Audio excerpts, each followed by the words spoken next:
ওই যে উনি বসে আছে না, যে উনি বসে আছে, হ্যাঁ, ওই ওই দোকান থেকে রুটি বিস্কিট আছে, রুটি বিস্কিট পানি আপনি একটু কিনে দিন। এই যে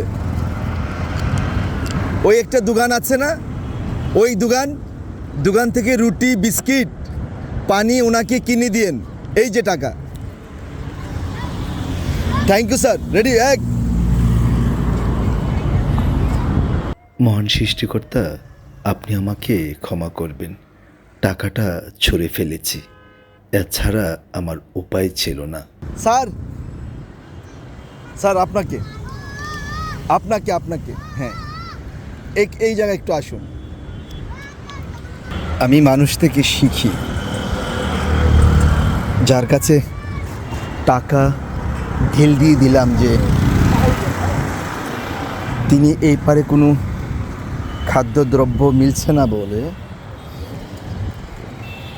জীবনের ঝুঁকি নিয়ে ওই ভাইটা এই পাশটায় যাচ্ছেন। আপনি আপনাদেরকে দেখাচ্ছি। নিজেকে অপরাধী মনে করছিলাম, এমনটা আমি কখনো করি না। একটি পথচারী ভাইকে আমি কষ্ট দিয়েছি। তিনি রোদে পুড়ে বিস্কিট, কলা, পানি, কোক নিয়ে দৌড়ালেন ওই মাকে দেওয়ার জন্য। প্রার্থনা করছিলাম ভাইটির জন্য সমস্যা না হয়। প্রিয় ভাইটি মায়ের হাতে খাবারগুলো তুলে দিলেন। ব্রিজের উপর থেকে আমি দেখছিলাম আর বলছিলাম, ইস, এই কাজটুকু যদি আমি করতে পারতাম। স্যার টাকা দিয়ে দেন, টাকাও দিয়ে দেন। হ্যাঁ,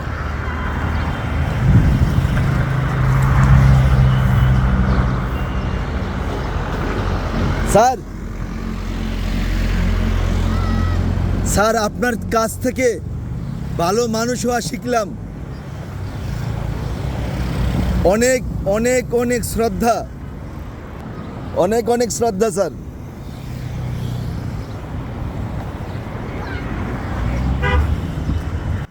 মানুষের গুণাগুণ কী করে মাপা যায় আমার খুব একটা জানা নেই। ভালোবাসা কিংবা মায়া মহব্বত গজ কিংবা ফিতা দিয়ে মাপা কখনো সম্ভব নয়। তবে ভালোবাসা, দায়িত্ববোধ মহান সৃষ্টিকর্তার কাছ থেকে আসে। সবই পূর্ব নির্ধারিত। দুনিয়ার সকল মারা, নারীরা, কন্যারা ভালো থাকুক।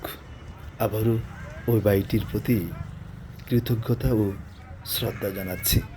ওই ভাইটিকে আমি অনেক কষ্ট দিয়েছি।